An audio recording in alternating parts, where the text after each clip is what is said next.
சொல்கிறேன். அதை அந்த முயற்சிக்கு பேர் தான் சும்மா இருக்கிறது. முருகப்பெருமான் வந்து அருணகிரிநாதர் சொன்னார் இல்லைங்களா, சும்மா இரு சொல்லறன்ட்டு. அதுதான் கடினமான ஒரு பாடுபட வேண்டியிருக்கு. நீங்கள் என்ன நினைக்கிறீங்க? எல்லாருக்குமே தெரியும் அருணகிரிநாதர் பெற்ற அந்த மகா உபதேசம் சும்மா இரு சொல்லறன்ட்டு. உங்களுடைய கருத்து சொல்லுங்கள் முதல்ல. அதே மாதிரி நம்ம சொல்றோம், ஆனா சும்மா இருக்க முடியலையே, மனசு அங்கேயும் அலைபாய்ச்சிட்டுல தான் இருக்கு. மனம் அலைஞ்சிக்கிட்டு இருக்கா? மனம் வந்து அலைஞ்சிக்கிட்டு இருக்குன்னா எதனா ஒரு பிரச்சனை இருக்கிறவங்களுக்கு அலைஞ்சிக்கிட்டு இருக்கு. உங்களுக்கு சகல வசதியும் நன்மைகளையும் வல்ல இறைவன் கொடுத்துருக்காரு, ஏன் நீங்கள் அலைய விடுறீங்க? புறத்துல வந்து சாப்பாடு இதெல்லாம் இருக்கு சாமி, இருந்தாலும் மனசு ஏதாவது நினைச்சு சஞ்சலப்படுது இல்ல. மனது சஞ்சலம் யாருக்கு? மனது சஞ்சலம் இதுதான் ஏதாவது ஒண்ணு ஓடிட்டே இருக்குல்ல, அதை நம்ம அதான் யாருக்கு ஓடுது? அதுதான் சாமி, இங்க உள்ளார இருக்கிறதா ஓடுது நிக்காம. உள்ள இருக்கிறவங்க ஓடுறானா? ஆமா, அத வந்து நம்ம அத வந்து நம்ம ரொம்ப பிடிக்கிறது இல்ல. ஆனா அந்த அந்த சஞ்சல தன்மையா இருக்கு. ஒரு இந்த உலகில் நடக்கிற விஷயங்கள் மேல ஒரு பற்று, ஆசை, ஆமா, ஓடுறது, இதெல்லாம் கொஞ்சம் இருக்கு. இப்போ கடல் அலை என்னைக்காவது ஓயுமா? ஓயாது. மன அலை ஓயுமானா ஓயாது. அதை விட்டுட்டு வந்து யாருக்கு அந்த மன அலை ஓயுதுன்னு சொல்லிட்டு அந்த யாருக்குன்ற ஒரு நிலைக்கு உள்ளே போனோம். யாருக்கு? எனக்கு வந்து மனம் சஞ்சலமாக இருக்குது, எனக்கு மனம் அலைஞ்சிக்கிட்டே இருக்குன்னு சொல்கிறோம் இல்லைங்களா, அது யாருக்கு? அந்த அந்த இடத்துக்கு போனோம். இதை விட்டுடணும், இது ஓடட்டும், ஓடிக்கிட்டே இருக்கட்டும், குதிரை ஓடுற மாதிரி எந்த பக்கமாக அது ஓடட்டும். ஆமாம், யாருக்கு ஓடுது? யாருக்கு சஞ்சலமாக இருக்குது? அந்த யாருக்கு அந்த நான் யார் நீ யாருன்னு சொல்கிறோம் இல்லைங்களா, இதனால் யார் பாதிக்கப்படுறீங்களா, திருப்தியாக இருக்கீங்களா? மன அலை சில பேருக்கு மனம் ஓடிக்கிட்டே இருக்கும், அதனால் பாதிக்கப்படுறோமா திருப்தியாக இருக்கிறோமா? பாதிப்போ திருப்தியோ, அதாவது மனம் ஒரு படம் பார்க்குறோம், விஜய் படமோ விஜயகாந்த் படமோ பார்க்குறோம், அது மனம் ஓடிட்டுருக்கு, அதில் ஒரு திருப்தி வருது. அப்புறம் வீட்டுக்கு வந்துடுறோம், ஒரு பிஸ்னஸ்ன்னு போயிடுறோம், அதில் வந்து கொடுக்கல் வாங்கல ஒரு பிரச்சனை வருது, மனம் சஞ்சலப்படுது. மனம் சஞ்சலப்படுதா? அந்த சஞ்சலம் துக்கமாக மாறி அந்த துக்க அனுபவமோ சந்தோஷ அனுபவமோ யாருக்கு போய் சேருது? அதுதான் நம்ம உள்நோக்கி பார்க்கணும். அனுபவிப்பவனை பார்க்கும்போது தான் இது மனம் அடங்குமே தவிர, மனம் தானாக அடங்குமே ஒழிய நாம் அதை அடக்கணும்னா அதை அடக்க முடியாது,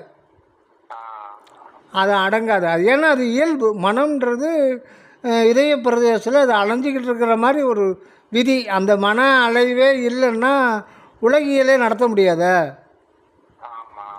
அப்போது இதெல்லாம் பக்குவெல்லாம் பட்டு பிறகு இல்லை பட்டு தேர்ந்த கடைசியில் தான் மனிதன் வந்து ஒரு அமைதியை நாடுறான். இது எதுவுமே நித்தியம் இல்லை, பட்டம் பதவி சொத்து சுகம் இன்பம் எல்லாமே வந்து இது வந்து எல்லாத்துக்குமே ஒரு எண்டு இருக்குது. அப்போ எண்டே இல்லாத இன்ஃபினிட் லைஃப் வேணும் அப்படின்னு விரும்புகிறவனுக்கு தான் இறைவன் காட்டி கொடுப்பார். இதிலே பற்று வச்சுன்னு ஆற்றுல ஒரு கால் சகத்தில் ஒரு கால் வச்சுட்றவங்களுக்கு இறைவன் காட்டி கொடுக்க மாட்டார்.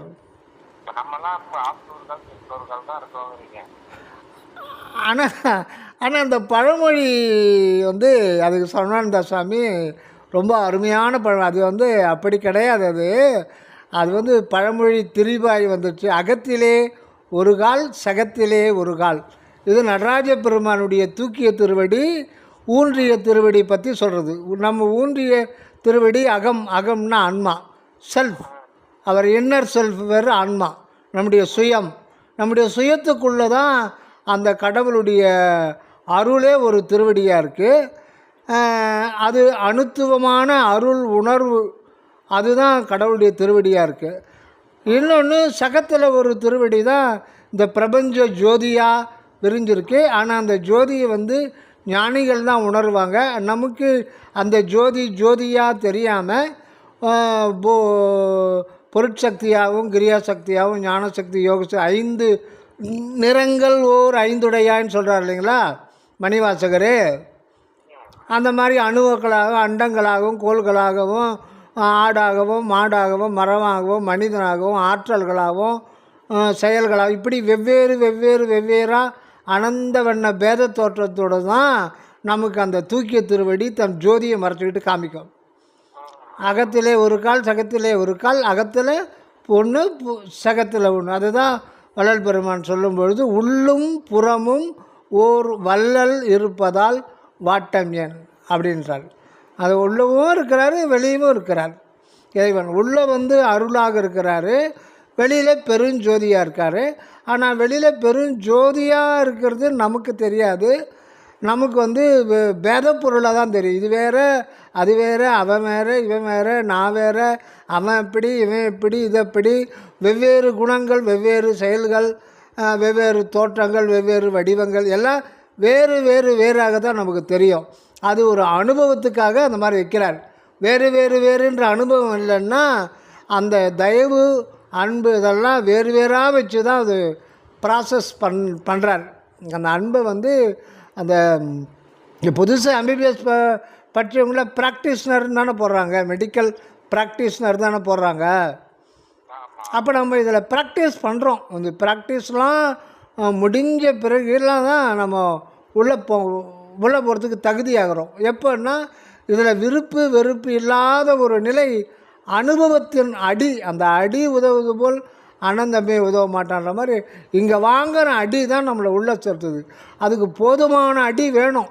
அது சாதாரண அடி இல்லை, போதுமான ஒவ்வொரு பிறவிகள்லேயும் அந்த அடி அதிசூக்கமாக ஆன்மாவில் பதிவாகி அந்த ஃபைல் வந்து வெயிட்டு தாங்க முடியாமல் அப்போது இந்த வடிவேல் ஒரு படத்தில் எல்லாம் கல்லெத்து அடிப்பாங்க பார்த்தீங்களா, ஒரு இதில் மாட்டிக்குவான், சேட்டை பண்ணுவான். அப்போ அந்த இளைஞர்கள்லாம் தூக்கி மறைவான்னு கல்லெத்து அடிப்பான். ஒருத்தரும் தெரியாமல் பார்த்துருக்கீங்களா அந்த ஜோக்கு? கல்லெத்து அடிப்பான். அப்புறம் டே ஒன்று பண்ணிவிடுவான், அத்தை பண்ணிவிட இவன் சொல்ல வந்து அடி விழுந்துகிட்டே இருக்கும். கடைசியில் குருநாதா இதுக்கு மேலே தாங்க முடியாது குருநாதா அப்படின்னா குருநாதர் வால் எடுத்துன்னு வந்துடுவான். எப்போ அந்த ஒரு ஜீவன் வந்து ஐயா இதுக்கு மேலே என்னால் தாங்க முடியாது அப்படின்னு மேல் நோக்கி ஏங்குதோ அப்போ தான் இறைவன் வருவார். அது வரையில் அந்த அடி வாங்கிக்கிட்டே இருக்கும். இதுக்கு மேலே என்னால் முடியாது அப்படின்ற ஒரு நிலையில் தான் எல்லாமே வந்து பட்டப்பகல் வெளிச்சம் போல் இந்த மனம்ன்றது என்ன எல்லாமே தெரிஞ்சிடும். அது இப்போ மனதை அடக்கிறதுக்கு அந்த காலத்தில் வந்து விசாரம் கிடையாது. இப்போ இருக்கிற வள்ளல் பெருமான் திருவருட்பால கூறியிருக்கிற விசாரமும் சரவணானந்த சாமி அவர் எழுதியிருக்கார் 15,000 பக்கத்துக்கு மேலே, ஒரு சாதாரண கணிப்பு சொல்கிறேன். அதில் இருக்கிற ஒரு விசார ஞானமும் முந்தைய இதில் இல்லை வேறு சமய மத யோக மார்க்கங்கள்லாம் கிடைக்கல. அதனால் மனதை அடக்கிறதுக்கு அவங்க காட்டுக்குள்ளே போய் கடின பாடுபட்டாங்க. எப்படிரா இந்த காட்டுக்குள்ளே போனாலும் மனம் வந்து அது அப்படியே தான் இருக்கும். முன்ன வீட்டுக்குள்ளே இருந்த மனம்தான், உடம்பு தான் காட்டுக்குள்ளே இருக்குமே தவிர மனம் அப்படியே தான் இருக்கும். நம்ம சப்படம் போட்டு பத்மாசனத்தில் உட்காந்து உடல் ரெடி ஆகிடும், ஆனால் மனம் தயாராகாது. அது எப்பவும் போல் குரங்காட்டம் ஆடிக்கிட்டு தான் இருக்கும். அதனால் அவங்க வந்து ஒரு அதில் பழக்கப்பட்டவங்க ஒரு இது கண்டுபிடிச்சாங்க, குறுக்கு வழி. என்னென்னா அப்போ விசாரம் இல்லாத காரணத்தினால்தான், அதாவது சுவாசத்துக்கும் மனதுக்கும் சம்பந்தம் இருக்கிறத கண்டுபிடிச்சிட்டாங்க. அது உண்மைதான், சுவாசத்துக்கும் மனதுக்கும் நேரடி தொடர்பு. அதனால் மனதை அடக்க முடியாத காரணத்தினால இப்படி ஒரு குறுக்கு வழி கண்டுபிடிச்சி சுவாசத்தை பந்தப்படுத்தணும், கும்பகம் பண்ணணும், மூச்சை கவனிக்கணும், எண்ணெய் ஓட்டத்தை கவனிக்கணும். இப்படி பல்வேறு தந்திரங்களில் மக்களை இது பண்ணி அந்த வழியில் கொண்டு போயிட்டாங்க. அதனால் வந்து இறைவன் வந்து தன்னை காட்டி கொடுக்க மாட்டார். சமாதி வேணால் கூடும், ஒரு 1000 வருடம் 2000 வருடம் அந்த உடல் அழியாமல் இருக்கும். திருப்பி அவங்க பிறவி எடுக்கும்போது பழையபடி அதே மனக்குரங்காட்டம் ஆடிக்கிட்டு தான் இருக்கும். அதனால் விசார வழி சத்விசாரம் தான் வள்ளல் பெருமான் சொல்கிறது. இறைவன் யார், நாம் யார், நமக்கு மேலே அந்த அதிர்த்திக்கிற நமக்கு மேலே இருக்கிற அந்த கடவுள் யார், எல்லாத்தையும் வந்து விசாரம் பண்ணணும் அப்படின்னு சொல்லிட்டு சொல்கிறார். இந்த மனம்ன்றது என்ன, மனம்ன்றது என்ன, மனம் வந்து ஏன் அலையுது, மனம் எப்படி ஒதுக்குது. இப்போது உங்களுக்கு 9வதுன்னா ஒரு 14 வருடங்களுக்கு முன்னாடி குழந்தை பிறந்தது இல்லைங்களா? அந்த குழந்தைக்கு பிறந்த குழந்தைக்கு மனம் இருக்கா இல்லையா? பிறந்த குழந்தைக்கு மனசு இருக்கும், ஆனால் அது வந்து ஒட்டாது. சூப்பர். காரியப்படாது. மனம் இருக்கும், பட் அது காரியப்படாது, ப்ராக்டிக்கலுக்கு வராது. காரணம் என்னன்னா, மனம்ன்றது புறநிலை சம்மந்தப்பட்டது தான். இது வள்ளல் பெருமான் சொல்லும்போது காற்றிடை உணரியல் கருதியல் ஆற்றிடை வகுத்து அற்பெரும் ஜோதி வருது இல்லைங்களா? காற்றிடை உணரியல் கருதியல். இந்த காற்று ஜீவனாக கூட இருக்கான், அனித்திய ஜீவன், அது உணருகின்றது. கருதுதல் இந்த காற்று வெளியில் இருக்கிற காற்று இல்லை, இது வந்து சூக்கும நிலையில் வருகின்ற போது அது இந்த காற்று வேறு அந்த காற்று வேறு, ஆனால் இது சூக்கும நிலையில் இருக்கிற ஒரு நிலை. அந்த ஒரு நிலையை சொல்லும்போது காற்றியல் விரிவை பற்றி சொல்லும்போது அதில் சொல்கிறார். ஆக மனம் வந்து காற்று தத்துவம் தான், ஜீவன் வந்து அக்னி தத்துவம் தான். இதெல்லாம் தத்துவம். அதான் வள்ளல் பெருமான் சொல்லும்போது தத்துவம் அனைத்தும் தாம் ஒருங்கு ஒழிந்திட சத்துவம் ஒன்றே தனித்து நிலைத்து நின்று ஓங்கிடன்றார். ரொம்ப அற்புதமான வரிகள். இதெல்லாம் சத்விசாரத்துக்கு பயன்படுறது. இதெல்லாம் அந்த காலத்தில் வேதங்கள்லேயோ உபநிடதங்கள்லையோ கிடையாது. மனதை அடக்கணும், காட்டுக்கு ஓடணும், மூச்சு அடக்கணும், கும்பகம் பண்ணணும், இல்லை சுவாசத்தை கவனிக்கணும், பட்னியாக இருக்கணும், இப்போ சமாதி கூடணும், இப்படி தான் பண்ணாங்க. அப்போது சாமி வந்து ஒரு இது சொல்கிறார், மனம்ன்றது என்ன? அப்போது வள்ளல் பெருமான் சொல்கிறார், அருளே நம் மனம், அருளே நம் அறிவு. அருள் தான் நம்முடைய மனமாக இருக்குது. ஆனால் அது கண்டத்துக்கு விட்டு கீழே இறங்கும்போது அது தத்துவமாக மாறி போகுது. அப்படி மாற வைக்கிறார். அப்படி இருந்தால் தான் அது அனுபவம் வரும். முதலில் உலகியல் அனுபவமும் பிறகு தான் வந்து அருள் என்ப அனுபவமும் முறை செய்துள்ளார் இறைவன், விதி செய்துள்ளார். இல்லைன்னா அனுபவம் வராது. எதையுமே நீங்கள் அனுபவ ரீதியாக தான் அதை இது பண்ணணும், சுய அனுபவத்தில் தான் அதை தெரிஞ்சுக்கணும். இன்னொருத்தர் சொல்கிறது. அதனால் அருளே அருள் தான் நம்ம மனமாக இருக்குது. அப்போ எதுக்கு சொல்ல வர்றேன்னா, பிறந்த குழந்தைக்கு மனம் இருக்குது, ஆனால் அது காரியப்படுறதுக்கு புற உலக சூழ்நிலை தேவைப்படுது. அப்போ நீங்கள் வந்து அந்த ஒன்றுமே தெரியலனா கூட ஒரு வாரத்தில் அவங்க தாத்தா பாட்டி வந்து, என்னப்பா நல்லா இருக்கியா, நீ யார், எங்கேருந்து வந்த, சௌக்கியமா, சிரிக்கிறியா, தூங்குறியா, சாப்பிட்டியா, அந்த புரியலன்னா கூட அந்த குழந்தைகிட்ட பேசிக்கிட்டே இருக்கணும். அப்போ பேச பேச பேச குழந்தைக்கு வந்து எக்ஸ்ட்ரீம் கான்சன்ட்ரேஷன் இருக்கும். நமக்கெல்லாம் 100ல் 1 பங்கு கூட கிடையாது. ஆனால் குழந்தைக்கு இயற்கையிலேயே எக்ஸ்ட்ரீம் கான்சன்ட்ரேஷன் இருக்கும். அது ஏன்னா அதுக்கு மனம் அப்போ அது இன்னும் காரியப்படாதனால ஆட்டோமேட்டிக்காக அது கான்சன்ட்ரேஷன் தான் இருக்கும். அதனால் நீங்கள் சொல்கிறத ஊக்கமாக கவனிக்கும். ஒரு 6 மாதம் ஆச்சுன்னு வச்சுங்க, நீங்கள் கற்றுக் கொடுக்குறீங்க, அம்மா அப்படின்னு கற்றுக் கொடுக்குறீங்கன்னு வைங்க. முதல்ல தெரியாது, 4-5 முறை இது பண்ணும்போது அது ட்ரை பண்ணும். நீங்கள் அம்மான்னும்போது பாருங்கள், அந்த ஒளி நமக்கு நாபிலிருந்து தான், மூளையில் நீங்கள் நினைக்கிறீங்க. இந்த இறைவனுடைய செயல் பாருங்கள், எப்படியெல்லாம் நீங்கள் அம்மானு குழந்தைக்கு சொல்லி கொடுக்கணும்னு மூளையில் நினைக்கிறீங்க. அந்த கமாண்டு வந்து நாபிக்கு வருது. நாபிலிருந்து 5 நிலைகள் அது மாற்றம் அடைந்து வாய்க்கு வரும்போது வாயில் மொத்தம் ஜன்னல்கள் இருக்குது, பல ஜன்னல்கள் இருக்குது. அப்போது அம்மான்னு அந்த ஒளியை நீங்கள் இங்கே தான் மாற்ற போகிறீங்க. அம்மானும் போது அதை பாருங்கள், அந்த உதடு அமுத்தி ஒரு இத்தனை செகண்டு அமுத்தணும், அடுத்து ரிலீஸ் ஆகணும். அப்போம்போது அம்மான்னு வெளியில் வரும். ஆனால் இதை நீங்கள் குழந்தைக்கு சொல்லி கொடுக்குறீங்களா? இத்தனை செகண்டு உதட்டை இப்படி அமுத்து, இப்போ ரிலீஸ் பண்ணுன்னு சொல்லி கொடுக்குறீங்களா? இல்லை இல்லை. அப்பான்னும்போது அதனுடைய இதே வேறு. அப்போ உதனுடைய உள்பகுதி ஒட்டுது, அம்மானும்போது உதனுடைய மேல் பகுதி ஒட்டுது. பிறகு எவ்வளோ அது இயற்கையாக இருக்குது. ஆனால் அது வந்து அம்மா அப்பாவை ஒரு 2-3 நாள்லேயே கற்றுக்கும் உடனே. தாத்தான்னும்போது அது கொஞ்சம் கஷ்டமாக இருக்கும், ஒரு 10 நாள் ஆகும். நீங்கள் தாத்தான்னும்போது நாக்கு எங்கே படிது, அந்த தாத்தான்ற வார்த்தை எப்படி வெளியில் வருதுன்னா வாயில் தான். வாய், நாக்கு, பல், உதடு, மேல் உதடு, கீழ் உதடு, இது எல்லாம் ஜன்னல் மூடுறது தர்றது. அப்போ தான் உங்களுக்கு வந்து அந்த வார்த்தை அப்படி வரும், அந்த ஒலி இப்படி தான் வரும். உள்ளேருந்து வரும்போது ஓம்ன்ற ஒரே மாதிரி தான் வரும். நீங்கள் வந்து வாயில் இருக்கிற அறைகளை வச்சு ஜன்னலில் மூடுறீங்க தர்றீங்க, அப்படி தான் அது இது வருது. தா அப்படின்னும்போது அந்த குழந்தை வந்து நீங்கள் சொல்லி கொடுக்குறீங்களா? நாக்கை வந்து மேலே வை, கீழே வை, இல்லையே.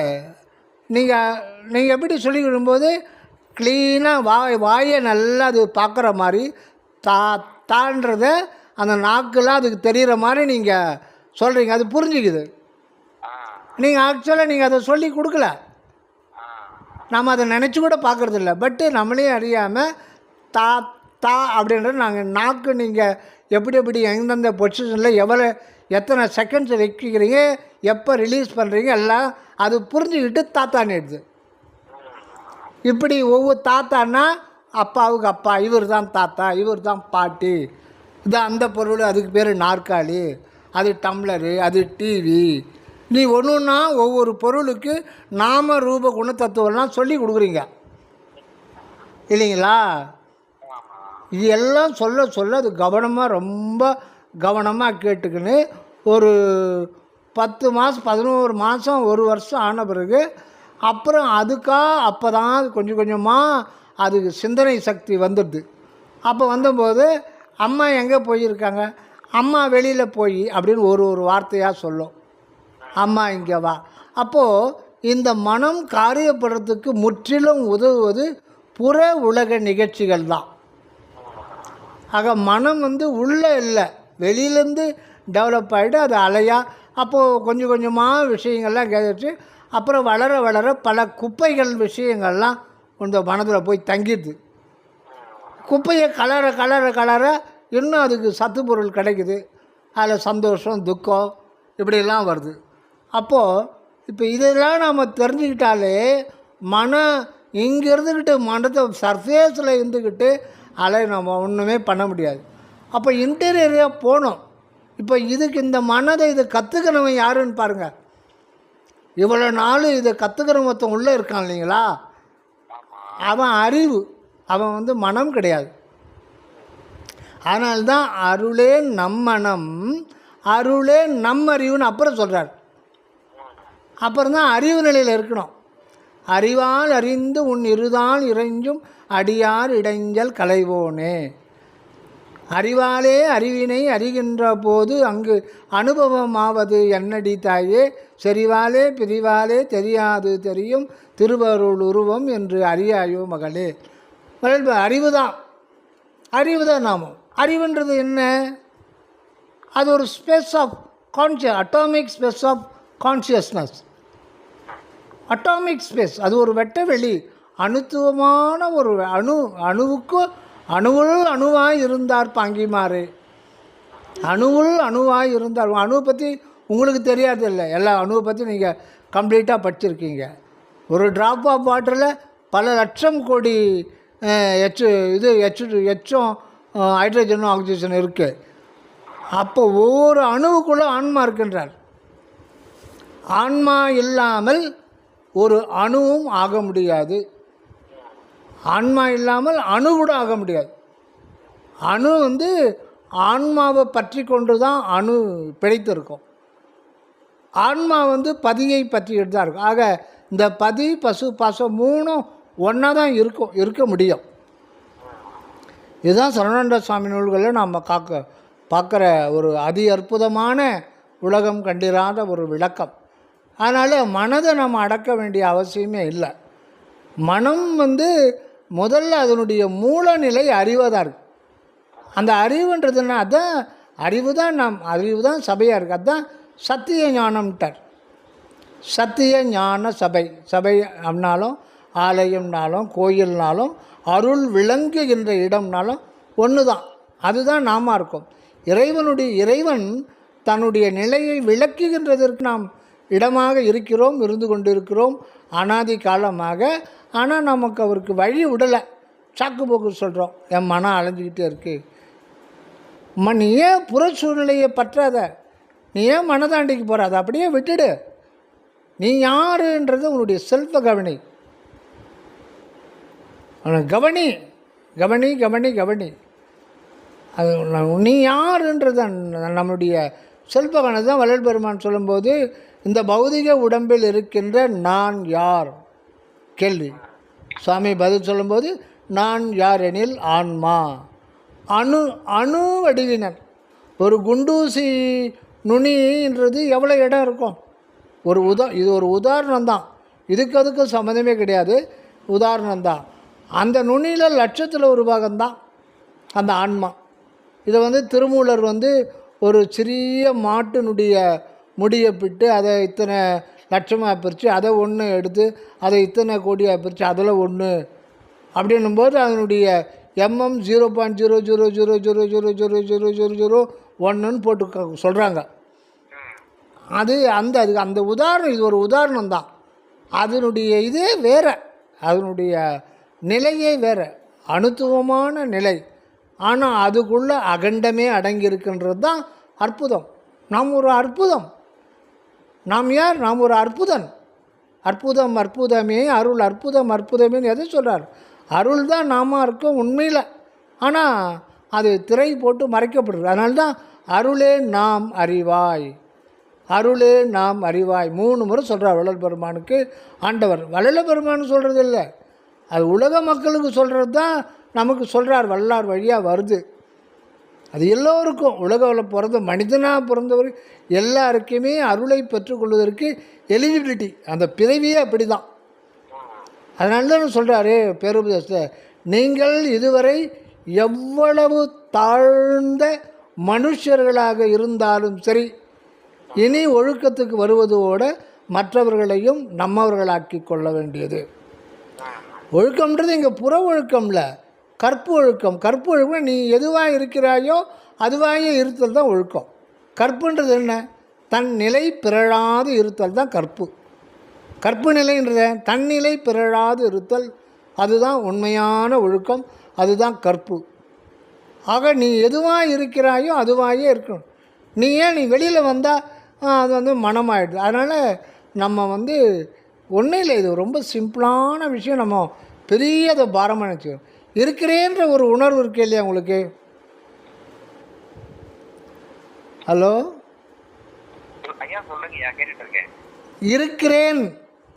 இப்போது கிளாஸ் ரூமில் 1ஆம் கிளாஸு தமிழ் வாத்தியார் அரசு பள்ளியில் 1ஆம் கிளாஸு 2ஆம் கிளாஸில் ஒரு பையன் கேட்குறான், கண்ணன் அப்படின்னு சொல்லிட்டு கூப்பிட்றாங்க. நீங்கள் என்ன சொல்லுவீங்க? இல்லையே, அப்படி சொல்லியிருக்க மாட்டீங்களா? எந்த பள்ளிக்கூடத்துலையும் அப்படி சொல்லியிருக்க மாட்டேன். இல்லை, நல்லா யோசனை பண்ணி சொல்லுங்கள். எல்லா ஸ்கூல்லையும் அரசு பள்ளியில் சூப்பர் உளைநையா தான் சொல்லுவாங்க. இப்போ நாமெல்லாம் சொல்லும்போது நாம் என்ன சொல்லுவோம்? அதே தான், வேறு மாதிரி சொல்லுவோம், வேறு வார்த்தையில். இருக்கிறேன்னு சொல்கிறோம் இல்லையா? ஒரு நாளைக்கு நான் 1000 முறை சொல்கிறோமே. உங்கள் பேஷண்ட் ஒருத்தர் கேட்குறாரு, ஐயா அது பண்ணிட்டீங்க, நீங்கள் உங்களை 3 மணிக்கு பார்க்கணும்னு நினைக்கிறேன். இருக்கம்பா, நான் இருக்கேன், நீங்கள் வா அப்படி சொல்கிறீங்க இல்லையா? அந்த வார்த்தைக்கு என்ன அர்த்தம்? எதை நீங்கள் இருக்கிறேன்னு சொல்லிட்டு ஐடென்டிஃபை பண்ணி அவங்களுக்கு சொல்கிறீங்க? வார்த்தை, அது வார்த்தை. இருக்கிறேன்றது அது ஒரு வார்த்தை. ஆனால் நீங்கள் ஐடென்டிஃபை பண்ணும்போது அங்கே வார்த்தை இல்லை. எதை வச்சு நீங்கள் சொல்கிறீங்க? எதை நீங்கள் இருக்கிறேன்னு சொல்கிறீங்க?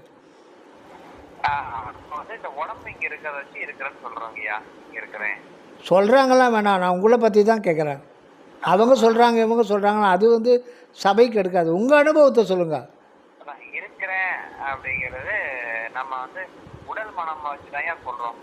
இப்போது அப்போ சரி, உடலில் உங்கள் இதயம் இருக்கிறேன்ற உணர்வு இதயத்துக்கு இருக்கா?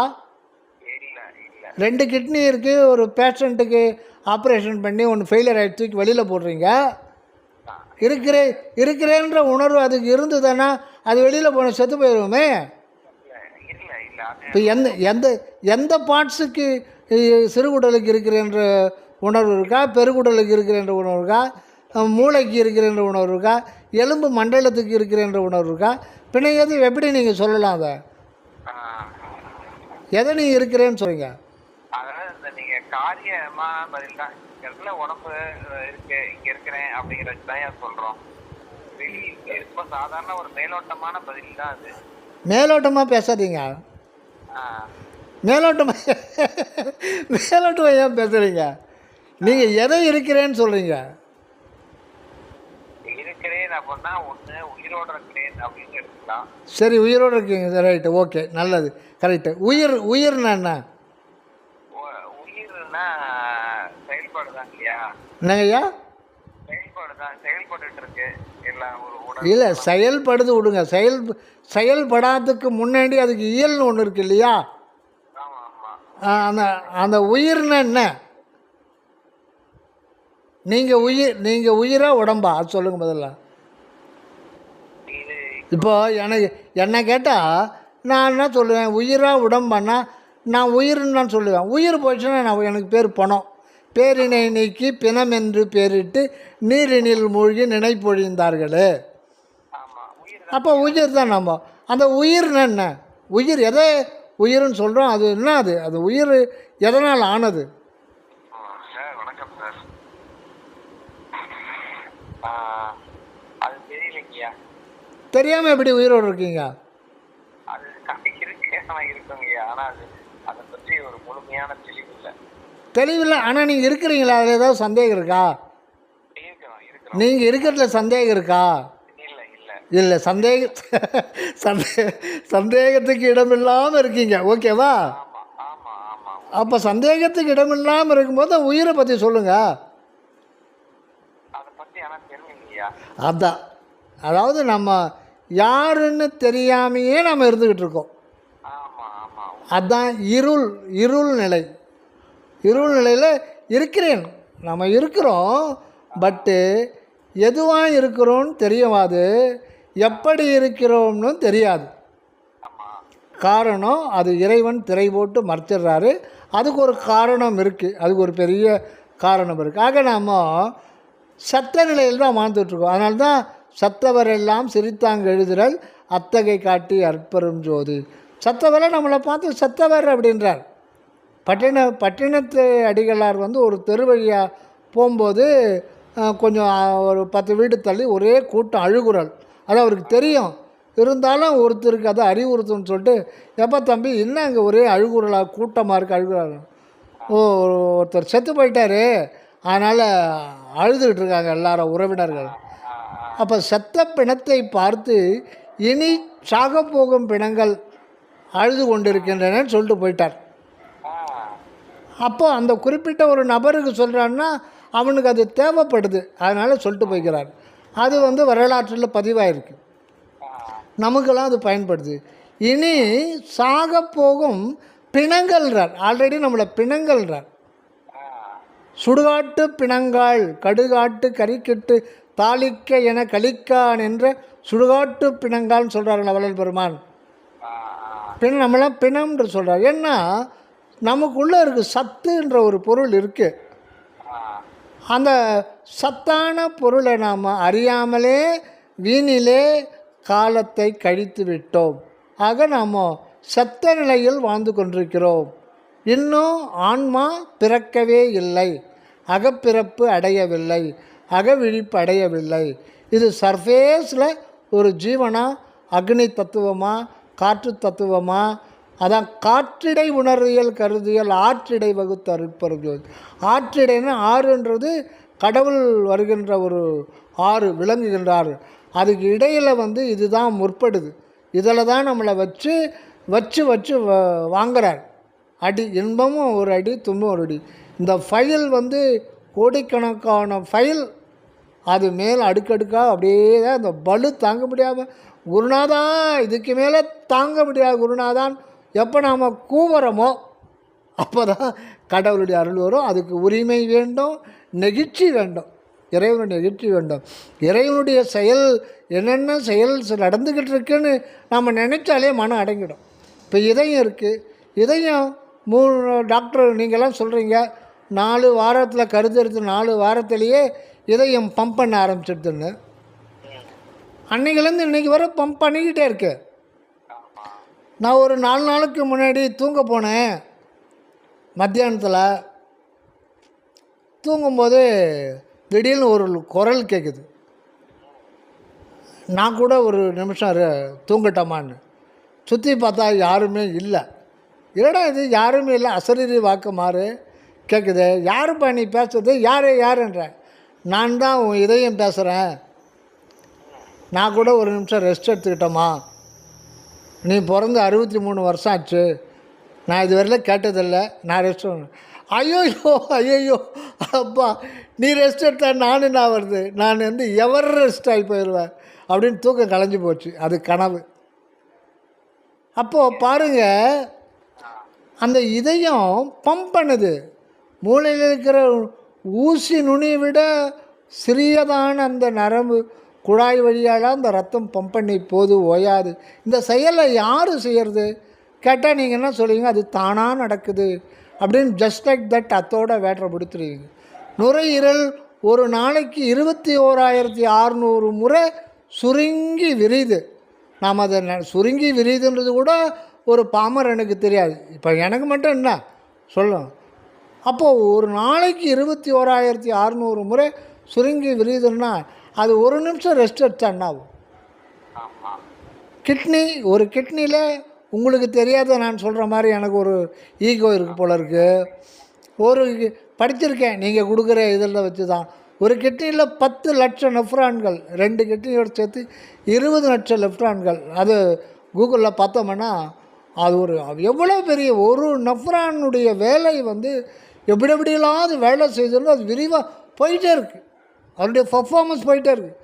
அதில் பார்க்கும்போது நாம் வச்சுருக்கிற ஆர்ஓ ஃபில்ட்ரு ஒன்றுமே இல்லை. ஒரு நெஃப்ரான் செய்கிற வேலையில் இது ஒன்றுமே இல்லை. அது எக்ஸஸாக இருக்கிற அது மெட்டல் ஆகட்டும், சால்ட் ஆகட்டும், விட்டமின் ஆகட்டும். சப்போஸ் எக்ஸஸ் சாப்பிட்றோம், முருங்கீரையே மரத்து நம்ம புறக்கடையில் இருக்குன்னு சாப்பிட்டா எக்ஸஸாக இருந்தால் அது ஒரு வியாதியாகவே மாறிடும். அதை வெளியேற்றிடுது ஆட்டோமேட்டிக்காக. என்னென்ன அதிகமாக இருக்கோ அது ஆட்டோமேட்டிக்காக அதையும் மீறின பிறகு தான் நமக்கு அது வியாதியாக வருது. இதெவ்வளோ செய்த ஒரு செல்லு இப்படி எவ்வளோ வேலைப்பாடுகள், ஒரு கோடிக்கணக்கான வேலைப்பாடுகள் இந்த உடம்பில் நடக்குது. எல்லாம் இந்த அருட்பெருஞ்சோதி நடராஜர் நிகழ்த்திட்டுருக்கார். எங்கேருந்து நடத்திட்டுருக்காரு?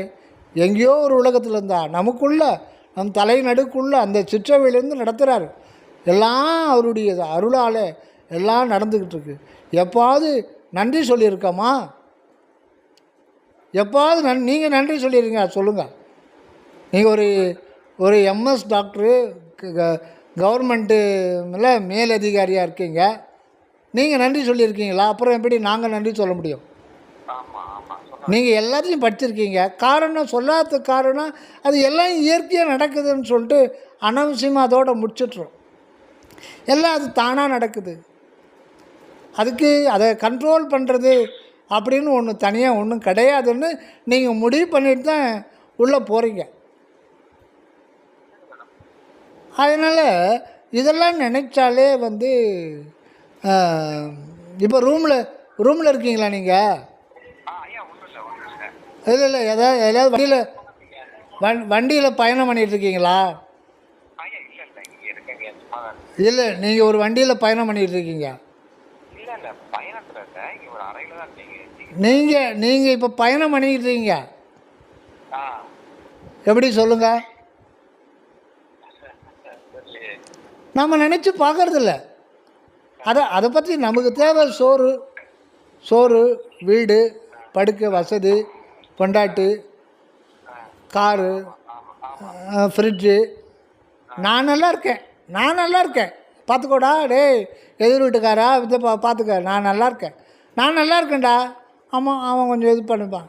அதை தவிர வேறு நமக்கு எதுவும் தெரியாது. நான் நல்லா இருக்கேன், நான் சுகமாக இருக்கேன், மற்றவங்களும் நான் வேறுபட்டவன். அப்படி தான் நம்ம நினச்சிட்டு நம்மை நாமே அழிச்சிக்கிறோம். இப்போ நாம் எங்கே சுற்றிட்டுருக்கோம்? இந்த பூமி உருண்டையான பூமி 1 மணி நேரத்துக்கு 1670 கிலோமீட்டர் வேகத்தில் போகுதுன்னு விஞ்ஞானிகள் நமக்கு கண்டுபிடிச்சி சொல்கிறாங்க. இதெல்லாம் அந்த காலத்தில் சொல்ல. இன்றைக்கி விஞ்ஞானம் வந்து ஆத்ம விசாரத்துக்கு ரொம்ப அற்புதமான பயன் தருது. அப்போல்லாம் இதெல்லாம் கிடையாது இல்லைங்களா? அதுவே பரவாயில்ல, அது தன்னைத்தானே சுற்றிக்கின்னு சூரியனை ஒரு நீள்வட்ட பாதையில் 1,07,000 கிலோமீட்டர் வேகத்தில் 1 மணி நேரத்தில் சுற்றுது. அது மேலே நாம் உட்காந்து போயிட்டுருக்கோமே, அதை பற்றி நம்ம என்றைக்காவது நினச்சி பார்த்துருக்கோமா? வாழ்க்கையில் நினச்சி பார்த்தா கல்வித்துறை மாறினா தான் வந்து உலகத்தில் அமைதி வரும். இதெல்லாம் வந்து பள்ளிக்கூடத்துலேயே சின்ன வயசுலேயே சொல்லி கொடுக்கணும். ஒரு முத்தி போன ஆள்கிட்ட சொன்னால் இது வந்து கேட்கும்போது கொஞ்சம் நல்லாயிருக்கும், திருப்பி மனம் அலைஞ்சிட்ருக்கும். சிறிய வயதிலேயே அதை பழக்கப்படுத்தும். குழந்தை உள்ளத்திலேயே இதெல்லாம் வேறு குப்பைகள் உள்ள அது அனுமதிக்காது. அப்புறம் நல்ல விஷயம் அது. இப்போது நல்ல ஒரு 20-30 வயசு வரையில் எல்லா குப்பைகளையும் எல்லாம் அனுபவிச்சுட்டு அப்புறம் நல்லது இன்னும் உள்ளே போகிறதுக்கு அது ரொம்ப கஷ்டப்படும். ஆனால் மனிதன் எந்த நேரத்துலேயுமே அவன் ஆன்மா வெளிப்படுறதுக்கு தயாராக இருக்குது. ஆனால் நம்ம அதி தீவிரமான ஒரு முயற்சி. அதான் இங்குள்ள யாதொன்றையும் பொருளாக கொள்ளாதீர்கள், ஒரே ஒரு வார்த்தை. ஏன்னா இது வந்து இங்கே சதங்காண முடியாது. இங்கே சதங்காண முயற்சி பண்ணாதீங்க. எப்போனாலும் எண்டு ஒன்று இருக்குது, அந்த எண்டு நாளைக்கே கூட எனக்கு வரலாம். நல்லா தான் அப்பா அவர் பேசிட்டு இருந்தார், அப்புறம் பார்த்தா அவர் இறந்துட்டாருன்னு மறுநாள் செய்தி கேட்க நீங்கள் சொல்லுவீங்க. காரணம் இந்த உலகம் வாழ்க்கைன்றது அவள் தான், எப்போனாலும் அந்த உயிர் போயிடும். அதனால் காற்றுள்ள போதே தூற்றிக்கொள், ஜீவ சுவாசம் இருக்கும்போதே அந்த சத்தாகிய பொருளை தேர்ந்து கொள். அதுதான் முக்கியம். அதனால் மனம் அலையுதுன்னு அது மனது மேலே சக்கு போக்கு சொல்ல வேண்டாம். நீங்கள் இருக்கிறேன் ரொம்ப ரொம்ப சிம்பிள். அதாவது சுவாமி சொல்கிறார் திருவருட்பால கடைசி பாடல், என் சாமி எனது துறை என்னுயிர் நாயகனார் நான் இருக்கும் இடத்தில் வந்து அமர்கின்றார். ஆக நீங்கள் நான் இருக்கிறேன் நீங்கள் சொல்கிறீங்களா, அது என்ன, அது எப்படி நம்மால் இருக்க முடியும் அப்படின்னா முடியாது. நமக்கு எந்த மூலப்பொருளும் கிடையாது. அந்த சத்துப்பொருள் தான் இருக்கிறேன்ற ஒரு உணர்வு சுடரை சதா உள்ளிருந்து வெளியே தள்ளிக்கிட்டே இருக்குது. நம்ம வாடகை வீட்டை என் சொந்த வீடை நம்பிட்டுருக்கோம். இது இருக்கிறேன்ற உணர்வு வந்து அது ஒரு உணர்வுமயமான ஒரு ஆகாயம் அல்லது உணர்வுமயமான ஒரு இன்விசிபிள் சுடர். அது சதா ஒவ்வொரு வினாடியும், அதை மைக்ரோ செகண்டுன்னு சொல்லலாம், அது சதா உள்நிலையிலிருந்து வெளிப்பட்டு கொண்டே இருக்குது. அதை கவனிக்கணும். அது இறைவன்கிட்ட வேண்டி தனிமையில் இருந்து தோத்திரம் பண்ணி அது இறைவனை வேண்டி இது பண்ணும்போது 4ஆம் வட்டத்தில் நான் ஒரு கவனிச்சுக்கிட்டு தான் இருக்கார். அப்போ எப்பாவது எனக்கு வந்து வழி தெரியல, நீயே வழி காட்டி கொடு. எவ்வளவோ திருமுறைகளில் இறைவனை தான் வேண்டார். என் செயலாவது ஒன்றுமில்லையே எல்லாம் நின் செயலே. அது அருணிநாதர் பாடும்போது என்னால் பிறக்கவும் என்னால் இருக்கவும் என்னால் இறக்கவும் என்னால் முசிக்கவும் தொந்த நோய், அது ஏகப்பட்டது சொல்கிறார். என்னால் என்ன இருக்குது? ஒன்றும் இல்லை. என்னால் ஆவது ஒன்று இல்லை. நானாக முயற்சி பண்ணி இல்லை திட்டமிட்டு பிளான் பண்ணி இல்லை எதிர்பார்த்து பிறக்கலையே, எனக்கு தெரியாது. இது ஒரு அன்எக்ஸ்பெக்டட்லி நடந்த ஒரு இன்சிடெண்ட்டு. நான் இங்கே வந்தது நான் எதிர்பார்க்கல, நான் முன் திட்டமிடலை. நான் வரப்போகிறேன்னு எனக்கு எதுவுமே தெரியாது. அப்போ இதுக்கு எல்லாம் காரணம் நீ தான் வர வச்சுருக்க. நானாக வரல, எனக்கு தெரியாது. அப்போ நீ தான் எனக்கு வந்து உதவி செய்யணும், வேறு யாரும் இதுக்கு உதவி செய்ய முடியாது, நீயே வழிகாட்டு அப்படின்னு அவர்கிட்ட சரண்டர் ஆகிடணும். பக்தி தோத்திரம் செய்தல், அது மனமுருக இறைவன்கிட்ட நம்ம தோத்திரம் செய்தாலே அது போதும். 4ஆம் வட்டத்தில் இறைவன் எல்லோருக்கும் நம்மளை இந்த நிலைக்கு கொண்டு வந்தது இறைவன் தானே. இவ்வளோ தொலை வளர்த்து விட்டவர் கடைசியில் கைவிட்டுருவாரா? கைவிட மாட்டார். ஆனால் பாராமுகமாக இருந்து விட்டால் கொஞ்சம் கஷ்டம்தான். அதனால்தான் பாராத பயிர் கவனிக்காத பயிர் பாழ்பட்டு போகும். அது அந்த பயிர்ன்றது அது விவசாயி ஒவ்வொரு நாளும் அது நாற்று நட்டாதோடு மறந்துடுவானா, அறுவடைக்கு வந்தால் போதுமா? ஒவ்வொரு நாளும் தண்ணி விடுறது, பூச்சி மருந்து அடிக்கிறது, உரம் போடுறது, கண்ணு கருத்துமாக டெய்லி போய் பார்ப்பான். அது மாதிரி நமக்கு உள்ளொளி பயிர் எத்தனையோ கோடி பிறவிகளில் வளர்க்கப்பட்டு வந்து இப்போது கதிர் விடுற தருணம்.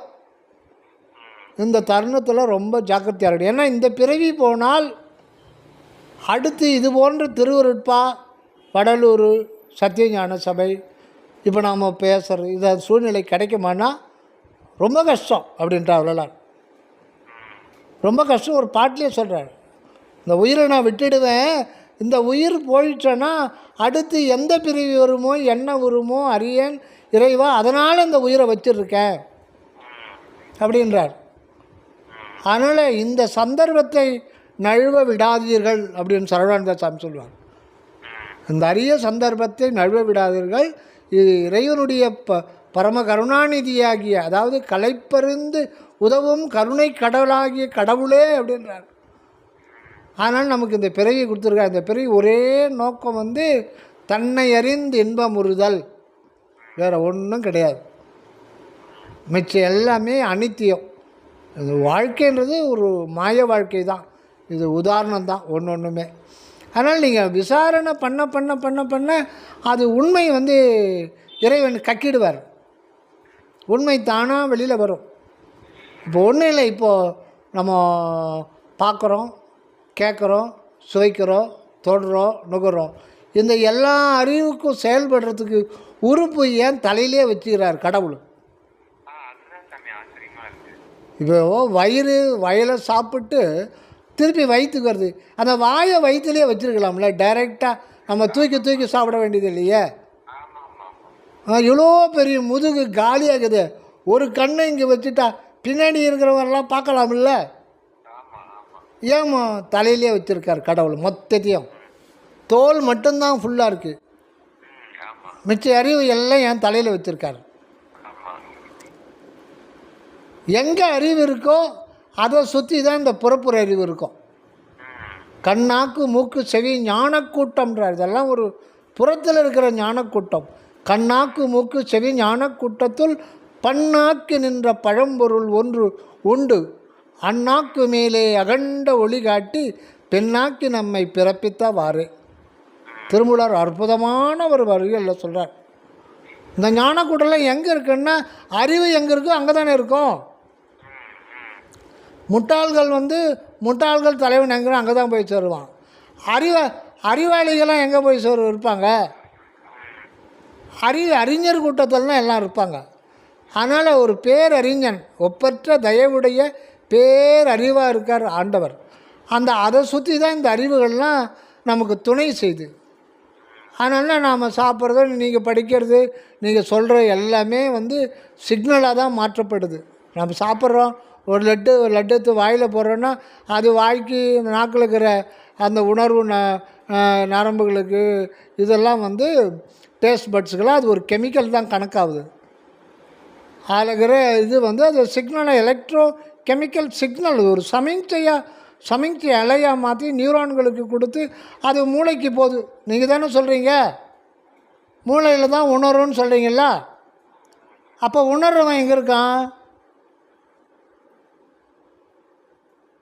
ஹலோ, உணர்வன் எங்கே இருக்கான்? அப்போ அவனை பற்றி நீங்கள் கண்டுபிடிச்சியான்னு சொல்லலை, அதோடு திரும்பிட்டீங்க. மூளையில் உணர்றோம்னா உணர்றவன் நியூரான்கள் உணருதா? நியூரான்கள் அது ஒரு மாமிச அணு தான், அது ஒரு மாமிசானது. நியூரான்கள் உணர முடியாது. நியூரான்கள் கொண்டு போய் சேர்க்குது. அந்த செய்தியை அதிசூக்கும நிலையில் உணர்றது யார்? அங்கே நாம் உணர்கின்றோம் வேண்டாம், அங்கே நான் உணர்கின்றேன் நீங்கள் சொல்கிறீங்க டாக்டர். அப்போ நீங்கள் அங்கே எந்த வடிவத்தில் இருக்கீங்க? மூளையில் அறுத்து பார்த்தா, மூளையை வெட்டி பார்த்தா அங்கே மனுஷன் இருப்பானா? You are the invisible person, you are the atomic space of consciousness. நீங்கள் ஒரு அறிவும் ஆகாயம். அதனால தான் அந்த காலத்துலேயும் ஞானிகள் சொல்லிட்டாங்க, சித்தாகாசம் சொல்லிட்டு. ஆன்மானா இங்கே இருக்கவன் வந்து கடவுள் மறுப்பு கொள்கையெல்லாம் வந்துட்டுருப்பான். ஆன்மாலாம் ஒன்று இல்லாத அறிவியல் இந்த விஞ்ஞான வளர்ச்சிக்காரில் ஆன்மான்னு சொல்லிட்டு டைமை வேஸ்ட் பண்ணிக்கிட்டு இருக்கீங்க அப்படின்ட்டு. அதே அவனை பார்த்து உனக்கு அறிவு இருக்கான்னு கேட்டு பாருங்க, கோபம் வரும். அந்த அறிவை தான் இவங்க ஆன்மான்னாங்க. அந்த அறிவுக்கு பேர் தான் சித்துன்னாங்க. அது ஒரு ஆகாயம், அதனால தான் சித்து ஆகாயம், சித்தாகாசம். அம்பரம்னாலும் ஆகாயம், சித்து அறிவு, அம்பரம் சிதம்பரம்னாங்க. ஆக நீ யாருன்னு தெரிஞ்சிக்காது இருக்கிற ஒரு நிலை தான் சிதம்பர ரகசியம். சிதம்பர ரகசியம் என்ன? நீ தான் அந்த சிதம்பர ரகசியம். நீ ஒரு அறிவு அணுத்துவமான நித்தியமான அனாதி இயற்கையான அழிக்க முடியாத ஆக்க முடியாத infinite man. Your infinite man. அதான் நீ. தன்னை அறிய தனக்கு ஒரு கேடு இல்லை, தன்னை அறியாமல் தானே கெடுகின்றான். தன்னை அறியும் அறிவை அறிந்த பின் தன்னை அருச்சிக்கத்தான் இருந்தானே. அதாவது இயற்கை, நீ இயற்கை, ஒரு இயற்கையாக இருக்கின்ற ஒரு உணர்வினன், அருள் உணர்வினன். அதை நீ மெய்ப்பொருள் தான் இங்கே வந்திருக்கு, வாழ வந்திருக்கு, வேறு யாரும் இல்லை. நானுன்னு சொல்லிட்டு ஒன்று தனியாக எதுவுமே இல்லை, இருக்க முடியாது. இறைவனுக்கு அந்நியமாக எதுவுமே இல்லை. அனைத்தும் காணுகின்ற பொருள், காணுகின்றவன், எல்லாமே டோட்டல். இந்த பிரபஞ்சம் உள்ளும் புறமும் ஒரே ஒரு அன்பு அன்பு அன்பு என்கின்ற ஒரு அகண்டமான ஒரு இயற்கை, அனாதி இயற்கை மெய்ப்பொருள் தான் நிறைந்திருக்கின்ற உண்மையை அறிகிற வரையில் நாம் அந்த உலகத்தில் பிறவிகள் எடுத்துக்கொண்டு தான் இருக்கணும். அதனால் அலை மனது மேலே பழிய போடாத நிலை அறிவு நிலைக்கு வந்துடணும். அந்த அறிவு நிலை தான் சிற்சபைன்ற. அதனால தான் வள்ளல் பெருமான் மனதை எப்போதும் சிற்றபையின் கண்ணே செலுத்த வேண்டும் அப்படின்னு ஒரு கண்டிஷன் போடுறார். இதுதான் சன்மார்க்கம். இதை நீங்கள் ஃபாலோ பண்ணாமல் சன்மார்க்க சங்கங்களுக்கு போகிறதோ, இல்லை வடலூருக்கு மாதம் போகிறதோ, இல்லை முக்காடு போட்டவர் தான் வள்ளலார் நினச்சிட்டு இருக்கிறதோ எல்லாம் அனுபவத்தில் வீணாக போயிடும். இல்லை வெளியில் வள்ளலார் படத்தை வச்சுட்டோ, இல்லை தீபகுண்டில் தீபத்தை மெயின்டைன் பண்ணிக்கிட்டோ, இந்த மாதிரி புற வழிபாடு கிடையாது. அக வழிபாடு. நீங்கள் நீங்கள் சிற்றபை தான். நீங்கள் அறிவு ஆகாய வடிவினன், இயற்கை உணர்வினனாக மாறுதல் வேண்டும். அது நான் இந்த நிலையிலிருந்து அந்த நிலைக்கு போகணும், நிலை மாற்றம் அடைய வேண்டும். அதை அந்த ஒரு லட்சியத்தை வச்சுருந்தாலே இறைவன் கண்டிப்பாக உதவி செய்வார். இறைவா எனக்கு ஒரு நிலை மாற்றத்தை தாருங்கள், உன்னை விட்டால் எனக்கு வேறு கதியில், எனக்கு வழியும் தெரியல. வெளியில் இருக்கிற யாரும் வழி சொல்ல முடியாது. பேசலாம், பட் அனுபவத்துக்கு யாரும் கொண்டு வரவே முடியாது. இறைவன் தான் உள்ளிருந்து தொட்டு காட்டணும். இறைவன் தான் உண்மையான குரு. நம்ம வெளியில் நம்ம என்ன தான் படித்தாலும் கொண்டாலும் ஏட்டு சுரக்காய் கூட்டுக்கு உதவாது. இறைவனோடு கூடி வாழ்வதற்கு உபாய ஞானம் மட்டும் போதாது, அந்த உண்மை ஞானம் வேண்டும். உண்மை ஞானமாக தான் நாம் இருக்கோம். அதனால் முயற்சி உங்களுடைய சொந்த முயற்சிக்கு இறைவன் கண்டிப்பாக ரெஸ்பான்ஸ் பண்ணுவார். உங்கள் சொந்த முயற்சியே உங்களுக்கு குரு, வேறு ஒன்றும் இல்லை. உங்களுடைய முயற்சி, இறைவனே முயற்சியில் தானே இருக்கார். இந்த சதா இந்த பிரபஞ்சம் விரிவடைந்து கொண்டே இருக்கு. அவர் முயற்சி ஒரே ஒரு மைக்ரோ செகண்ட் ரெஸ்ட் எடுத்தால் கூட இந்த பூமி நின்றோம். அப்படியே நம்மளாம் தூக்கி வெளியில் வீசப்படுவோம். ஒன்றுமே இருக்காது, இங்கே அணுவே இருக்காது, மொத்தமே சூன்யமாயிடும். அதனால் அவர் எப்போவுமே திருநடன முயற்சியிலேயே இருக்கார். இறைவனே முயற்சியில் இருக்கும்போது அதனால தான் நம்மளையும் முயலுகன்னு 3 முறை சொல்கிறார். அருள் உற முயலுக. அந்த அருள் வெளியிலேருந்து நமக்கு வெளியில் வரணும்னா நீ முயற்சி செய். அந்த முயற்சி ஒன்றும் பெருசாக ஒன்றும் பண்ண வேண்டாம். புருவ மத்தியில் நம்ம நேரம் கிடைக்கும்போது, இந்த அதிகாலை நேரத்தில் புருவ மத்தியில் சைலண்ட்டாக இருந்து உள்நோக்கி பார்க்குற ஒரு இதை வரவச்சுக்கணும். அது 4ஆம் இடத்துல அது வந்து தான் ஆகணும். அது வர்ற வரையில் இறைவன் உங்களை சும்மா விட மாட்டார். ஏன்னா அவர் அவருடைய உடைமை தான் நீங்கள். அவருடைய உடைமை, அவர் என்னறிவே என்னுயிரே எனக்கினிய உறவு. இந்த உடலும் சரி, இந்த உயிரும் சரி, என்னுடைய அறிவுன்னு சொல்கிறது எல்லாமே இங்கே எதுவுமே கிடையாது. நன்றோ செய்வாய் தீதே செய்வாய், நன்றே செய்வாய் தீதே செய்வாய், நானோ இதற்கு நாயகமேன்றார் மணிவாசகர். இதில் எதை என்னன்னு சொல்லுவேன்? அந்த உயிரை என்னன்னு சொல்லுவேன்னா, இந்த உடம்பை என்னன்னு சொல்லுவேன்னா, இந்த மனதை என்ன மனோ சக்தியை நானுன்னு சொல்லுவேனா, அனுபவிக்கிற அறிவை நானுன்னு சொல்லுவேனே. இங்கே எதுவுமே நானே நானது சூன்யம். எப்போ நானது சூன்யமாகுமோ அப்போது இறைவன் எழுந்தருள்வார். அதனால் இறைவன் நீ என்ன வேணால் பண்ணிக்க, என்னை கெடுத்து நரகத்தில் சேர்க்கறனாலும் சேர்த்துக்கிறேன், இல்லை உன்னுடைய திருவடியில் இன்பத்தை அடைய செய்யணும் நீ தான். ஏன்னா நீ தான் இங்கே எல்லாமே இருக்க. நான் இருந்தால் தானே எனக்கு வேணும்னு சொல்லுவேன். எனக்கு அப்படின்னு இங்கே எதுவுமே இல்லையா. அதனால் நீ என்ன வேணால் பண்ணிக்க அப்படின்ற பிறகு இறைவன் நல்லது தான் பண்ணுவார். அதனால் முயற்சி நம்முடைய இது நம்முடைய கடமை. முயற்சி அதாவது வள்ளல் பெருமான் சொல்லும்போது அதிதீவிர விருப்ப முயற்சி. நீங்கள் உங்களுடைய வரலாறு சொன்னாருன்றது சொல்ல, வரலாறு சொன்னார் கரண ஒழுக்கத்தில் எப்போதும் சிற்றவையில் கரணத்தை செலுத்த வேண்டும் அப்படின்னு பண்ணீங்கன்னா வராது. 50 வருஷம் பண்ணாங்க சிற்றவை என்னான்னு சொல்லிட்டு தெரியாது. ஐயோ இறைவா எனக்கு வள்ளலாரை விட்டுடுங்க, எனக்கு சிற்றவையை நான் தான் சிற்றவையாக இருக்கேன்னா எனக்கு ஏன் தெரியுதுன்னு சொல்லிட்டு ஆண்டவட்ட உரிமையோடு சண்டை போடுங்க. உங்கள் அப்பா கிட்ட அப்பா உனக்கு வயசாகி போச்சு, இப்போவாது உன் சொத்தை என் பேரில் எழுதி வைக்கணும்னு கேட்குறீங்க இல்லையா? எனக்கு உரிமை இருக்குது. அப்புறம் நீ கையெழுத்து போடாமல் போட்டேன்னா அது பிரச்சனையாக போயிடும், கோர்ட்டுக்கு அலையணும். நீ உயிர் வர்றது முன்னாடி அது தாத்தா சொத்து தானே, எனக்கு தானே சேரணும், ஒரு கையெழுத்து போடு. அந்த மாதிரி தான் அருட்ஜோதியை அழித்தருள் இப்பொழுதேன்னு சொல்லிட்டு சண்டை போடுறார். நீ தாமதம் செய்தாயானால் அதுக்கு வட்டி கோடியாக வட்டி உம்மிடத்தில் வாங்குவேன். பாருங்கள் எவ்வளோ உரிமையோடு கேட்குறாரு. அதோட நெகிழ்ச்சியும் இருக்கணும், உரிமையும் இருக்கணும். சும்மா உரிமை, அந்த நெகிழ்ச்சியோடு கூடிய உரிமை இருக்கும்போது தான் அந்த அருட்ஜோதி நமக்கு அது கொஞ்சம் கொஞ்சமாக தான் அனுபவமாகும். 4ஆம் வட்டத்தில் தான் அனுபவமாகும். அதனுடைய வளர்ச்சி growth ரேஷியோ நம் முயற்சியின் பார்ப்பட்டது. அப்போ நீ எனக்கு முயற்சி பண்ணாமல் இருக்க, எனக்கு முயற்சியும் கொடு, நான் உன்னை உன்னை அறிவதற்கான முயற்சி எனக்கு கொடு, அதை கூட வேண்டிக்கலாம், அது ஒன்றும் இல்லை. அவ்வளோங்க. சொல்லுங்க ஐயா. சொல்லுங்க ஐயா. ஒரு அருமையான ஒரு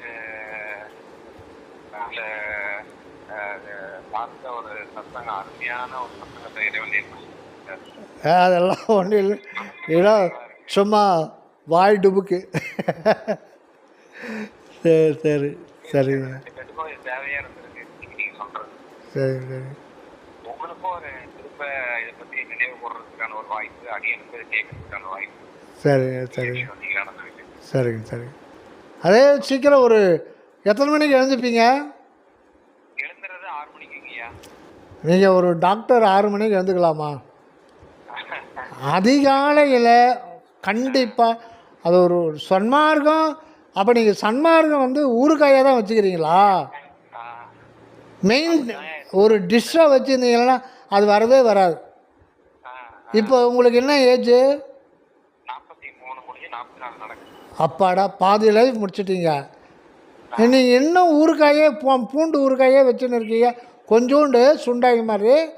நீங்கள் சாப்பாடே அதுவும் மாறணும்.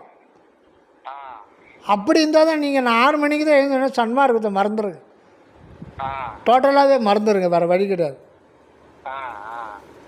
டோட்டல் 4 மணிக்கு நீங்கள் எழுந்துக்கலைன்னா எப்படி இதாகும்? நீங்கள் விடியற் காலையில் ஒரு நாள் கூட மிஸ் பண்ணவே கூடாது. ஏன்னா அமுத காலத்தில் தான் ஆண்டவருடைய விளக்கம் வியாபகமாக இருக்கும் அப்படின்னு வள்ளல் பெருமான் சொல்கிறார். நீங்கள் ஒரு நாள் கூட விடிய காலம் மிஸ் பண்ணவே கூடாது. 3 மணிக்கு எழுந்து சொல்கிறார், வேண்டாம். நீங்கள் 3 மணிக்கு எழுந்து ஆரம்பத்திலேயே முயற்சி பண்ணிங்கன்னா ஊசியை மாற்றி போட்டுருவீங்க. இல்லை வயிற்று ஆப்ரேஷனுக்கு ஆட்டோ ஓப்பன் பண்ணிடுவீங்க, 4 மணிக்கு இருந்தீங்க. இல்லை அதுவும் கஷ்டமாக இருந்தால் 4:30 மணிக்கு கண்டிப்பாக இருந்தீங்க. இப்போ நீங்கள் நான் அடியேன்னு சொல்கிறேன், நீங்கள் எதுக்கு போகல, அது வேறு விஷயம். இப்போ சொல்கிறதுனால ஒரு வேளை அது ரொம்ப மனதில் அழுத்தமாகி நாளைக்குலேருந்து 6:30 மணிக்கு எதுனாலும் எழுந்துப்பீங்க சொல்ல. அதனால் 4 மணிக்கு மிஸ் பண்ணக்கூடாது. அது ஒரு உத்வேகம் தான், உங்களுக்கு தூக்கம் கலைஞ்சு போயிடும். ஒன்றும் இல்லை, நீங்கள் எம்பிபிஎஸ் டாக்டர் படிக்கும்போது எத்தனை மணிக்கு எழுந்துப்பீங்க? படிக்கும்போது, எக்ஸாம் படிக்கும்போதெல்லாம் எத்தனை மணிக்கு எழுந்துப்பீங்க?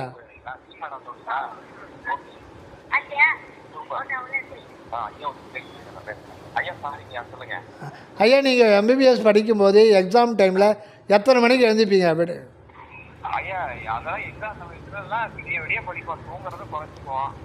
சாதாரண இது இது நீங்கள் இப்போ படித்து இப்போ 1 லட்ச ரூபா 1.5 லட்சம் சம்பளம் வாங்குறீங்கன்னு வைங்க, எவ்வளோ நாளைக்கு சம்பளம் கொடுப்பாங்க உங்களுக்கு? ஆமாம், 60 வயசு வரைக்கும். அதுக்கப்புறம் பாதி சம்பளம் ஆகிடும். அதுக்கப்புறம் மேக்ஸிமம் 100 வருஷம் ஃபுல்ஃபில் பண்ணுறேன்னு வைங்க, அதுக்கப்புறம் 40 வருஷம் கவர்மெண்ட் கொடுக்கும். அடுத்து உங்களுடைய நிலை என்ன? அடுத்த பிறவிலையும் டாக்டராக வருவீங்கன்னு கன்ஃபார்ம் இருக்கா? சொல்லுங்கள். அடுத்த பிறவி இருக்குன்னு நமக்கு தெரியாது. அடுத்த பிறவி இருக்குதா இல்லையா, என்ன பிறவின்னு தெரிய வேணாம். ஆனால் அடுத்தது பிறவி இருக்கான்னு நீங்கள் சிற்றவைக்கு வந்தால் தெரிஞ்சுக்கலாம், உள்ளே வந்தால் தெரிஞ்சுக்கலாம். பல உண்மைகள் உள்ளே வந்தால் தெரிஞ்சுக்கலாம், வெளியிலேருந்து எதையுமே தெரிஞ்சிக்க முடியாது. அதனால் விடிய காலம் தயவு செய்து மிஸ் பண்ணவே வேண்டாங்க. இப்போ நீங்கள் அதை ஃபாலோ பண்ணுவீங்கன்றதுக்காக நான் சொல்லலை, அடியனுடைய கடமையை சொல்கிறேன். அது இறைவன் தான் அதுக்கு அருள் செய்யணும். இல்லைண்ணே 6 மணிக்கு எழுந்துக்கிங்கன்னா நீங்கள் வடலூருக்கு மாதம் போயிட்டு வந்துடணும். ஏன்னா அது நம்மளால் முடியும் இல்லையா, கையில் பைசா இருக்கிறதுனால அது என்னால் செய்ய முடியும். அதனால் நிறைய பேர் வேனு பஸ்ஸு வச்சுக்கிட்டு வடலூருக்கு போயிட்டு வந்துடுவாங்க. ஆனால் வரலாறு சொல்கிற கரண ஒழுக்கத்துக்கு வரமாட்டாங்க, 1 நிமிஷம் கூட செய்ய மாட்டாங்க. இது வடலூருக்கு வடலாறு வந்து போக சொல்கிறாரா?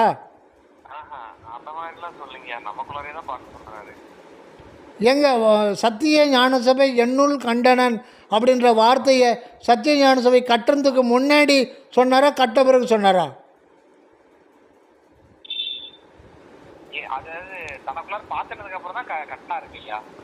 முதல்ல பாடிடுறார். அதாவது அனைத்தையும் தனக்குள்ளே தான் கட்டார். அப்போ இறைவனுடைய சிற்றபை சிற்றபை தான் சத்திய ஞான சபை இல்லைங்களா? சிற்றபைனாலும் சத்திய ஞான சபையினாலும் ஞான சபையினாலும் ஒன்று தான். அப்போ வரலாறு கட்டுறதுக்கு முன்னாடி ஞான சபை கிடையாதா? ஞான சபை இல்லாமல் தான் இருந்தாரா இறைவன்? வெளியில் அதை இறைவனே சொல்கிறார். அதாவது சுத்த சன்மார்க்கத்தின் முக்கிய லட்சியமாகிய உண்மை விளக்கம் செய்வதற்கு அடையாளமாக ஒரு ஞான சபை காணுதல் வேண்டும்னு ஆணை செய்கிறார். தனக்கு உச்சி நடுவில் இருக்குதுன்றதை எல்லோரும் தெரிஞ்சுக்கணுன்றது சொல்லால் விளக்காமல் கட்டடத்தாலேயே விளக்குறார். அதனால் 1 முறை வரலாம், 2 முறை வரலாம், 3 முறை வரலாம், 5 முறை வரலாம், 10 முறை வரலாம். 11ஆவது முறை வந்தால் வரலாறு கண்டுக்க மாட்டார். நீ அவள் தாண்டான்னு விட்டுருவார். நீ வந்து போயின்னு இருக்க வேண்டியது தான். பாக்கெட்டில் காசு இருக்கிற வரலாம். சும்மா உடலூருக்கு சும்மா மாதம் போய் நீங்கள் அருட்பெருஞ்சோதியை பார்க்க முடியுமாங்க? அருட்பெருஞ்சோதியோட அங்கே இருக்கார். நீங்கள் அருட்பெருஞ்சோதி அருளில் பார்க்க முடியுமா? நீங்கள் ஜோதியை பார்க்கலாம். அருள் உணர்வு, கடவுள் அருள் உணர்வு. அதான் வள்ளல் பெருமான் என்ன சொல்கிறாரு, நீங்கள் உலகம் முகப்பட்ட பராக்கினால் விலகி ஏமாந்து விடாமல் ஆண்டவனாரது வருகை குறித்து அதை விசாரித்தவண்ணா ஆண்டவனாரது அருள் அற்புத ஞான சித்த திருமேனியை அருள் அற்புத ஞான சித்த திருமேனியை தரிசிக்கப்பெறும் புண்ணியமுடையவர்களா இருந்தீர்களானால் பெற வேண்டியதை பெற்றுக்கொள்ளலாம். இது படிச்சிருக்கீங்களா இந்த வரிகளை? இன்னொரு தடவை சொல்லுங்கய்யா. அதாவது ஆண்டவனாரது அருள் அற்புத ஞான சித்த திருமேனியை உடல் குளிர உள்ளம் நெகிழ தரிசிக்கப்பெறும் புண்ணிய வசத்தராய் நிற்போமேயானால் நாம் அந்த இரவா நிலை அடையலாம்னு சொல்கிறார். அப்போ போகிறவங்களும் மாதம் மாதம் லட்சக்கணக்கான பேர் வர்றாங்களா, ஞான சித்த திருமேனியை எங்கே பார்க்க முடியும்? தனக்குள்ளே தாங்க பார்க்கணும். சிற்றபையின் கண் கரணத்தை செலுத்த வேண்டும். புருவமத்தின்னு சொல்லிட்ட பிறகு புருவமத்தி எங்கே இருக்குது? வடலூர்லையா இருக்குது?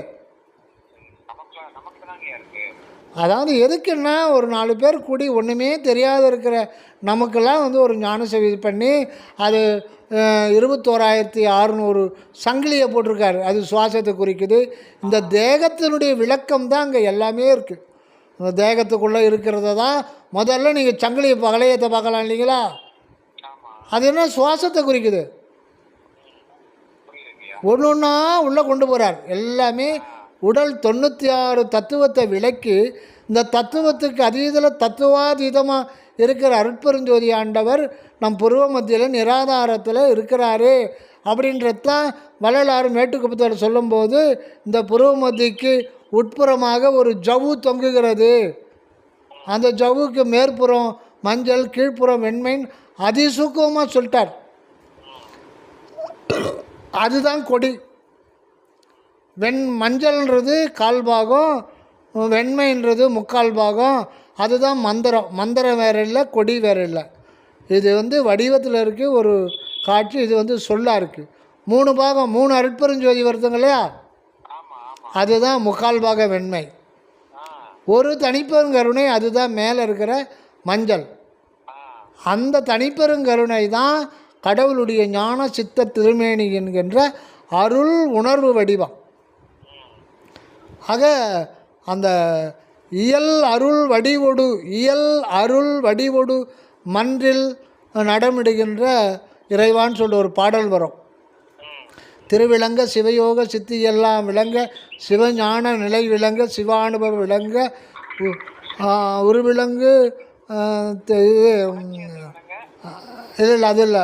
திருவிளங்க சிவயோக சித்தி எல்லாம் திருவிளங்க திருநிலைத்து நல்ல அருளோடும் சிறப்பொடும் செழித்தோங்க உருநிலைத்து இவன் மகிழ்வொடு வாழ்வுற உவந்து நின் அருள் செய்வாய் உருநிலைத்து குரு நிலைத்த சர்க்குரு எனும் அந்த இதில் வருது. அது எந்த பாடல் ஞாபகம் இல்லை. அதில் திருவருள் இயல் வடிவொடு மன்றில் குரு நிலைத்த சர்க்குரு எனும் இறைவ நின் குறைகடற் பதம் போற்றி.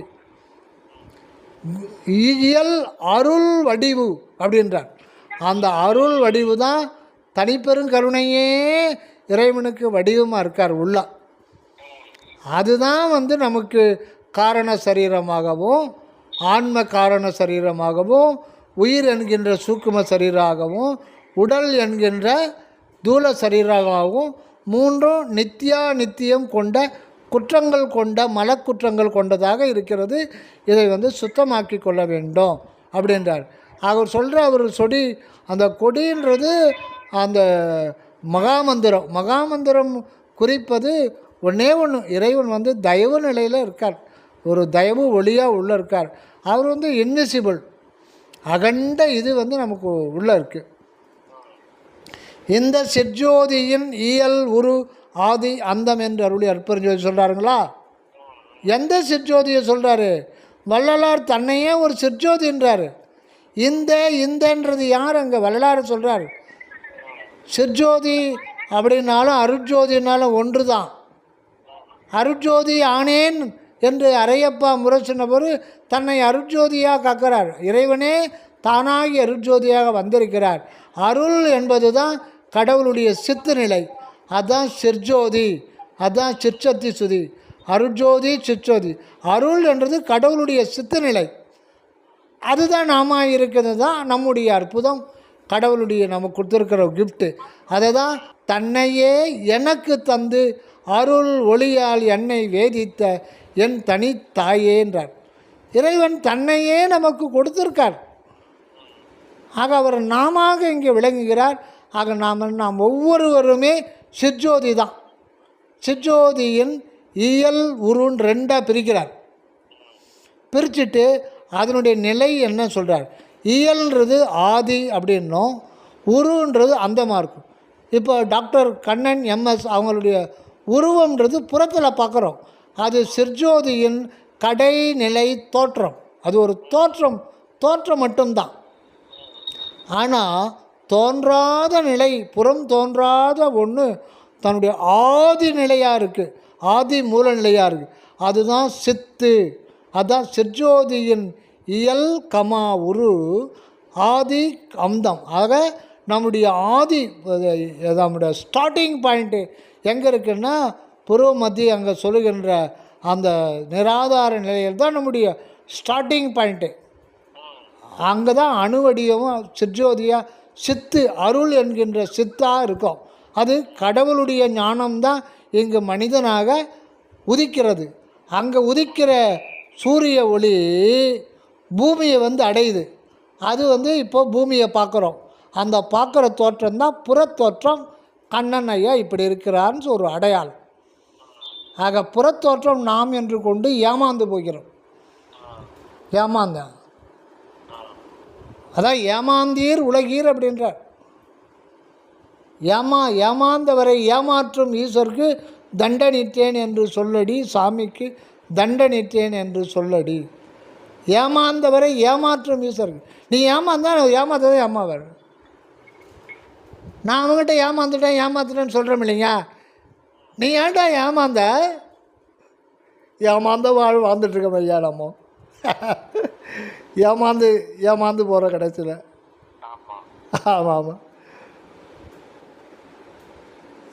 இந்த சாமாந்தகாரம்னு ஒரு அந்த பாடல் தொடங்கும். நம்ம ஏன் செத்து போகிறோம்? சாம் அந்தகாரம், முடிவு. ஏன் நம்முடைய முடிவு மரணமாக இருக்குது? சாமாந்தகாரம். அதான் நம்முடைய முடிவு மரணமாக முடியுது. ஏன்னா நாம் ஏமாந்த வாழ்வு வந்ததுனால நாம் சாமாந்த மாந்தராக இருக்கோம். அதான் முடியும். ஆக உண்மையில் நம்முடைய அந்த சிற்ஜோதிக்கு மரணம் என்பது கிடையாது. அது அனாதி நித்திய மெய்ப்பொருளாகத்தான் நாம் இருக்கிறோம். இதுதான் நம்முடைய உண்மை. ஆனால் இப்போ அந்த உண்மை விளங்காத ஒரு இருள் நிலையிலையும் மருள் நிலையிலையும் நாம் அவஸ்தைப்பட்டுருக்கோம். சரிங்கய்யா, ரொம்ப நேரம் உங்களுக்கு பிளேடு போட்டோன்னா என்னன்னு தெரியல.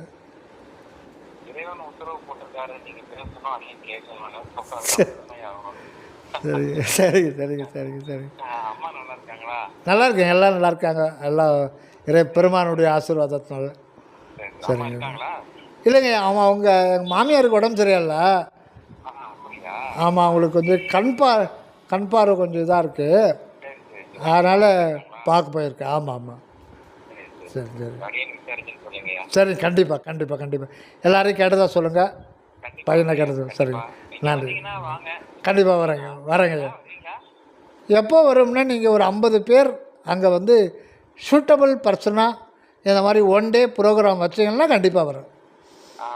டோட்டலாக அதாவது நம்ம ஒரு அமைப்பை ஏற்படுத்தலாம்னு இருக்கோம். Vallalar school of spiritual science and deathless life. இதில் அந்த டோட்டல் அனாலிசிஸ் பாடி அண்டபிண்டு. நீங்கள் உங்கள் ஏரியாவில் இளைஞர்கள், முக்கியமாக இளைஞர்களோ இல்லை ஸ்டூடெண்ட்ஸோ அரேஞ்ச் பண்ணி one day Sunday order Saturday fix பண்ணி ஏதாவது ஒரு மண்டபத்தில் ரெடி பண்ணிக்கலன்னா நீங்கள் ஒன் டே முடிச்சுட்டு கொடுத்து ரிட்டர்ன் வந்துடுவேன். சரிங்க. நன்றிங்க.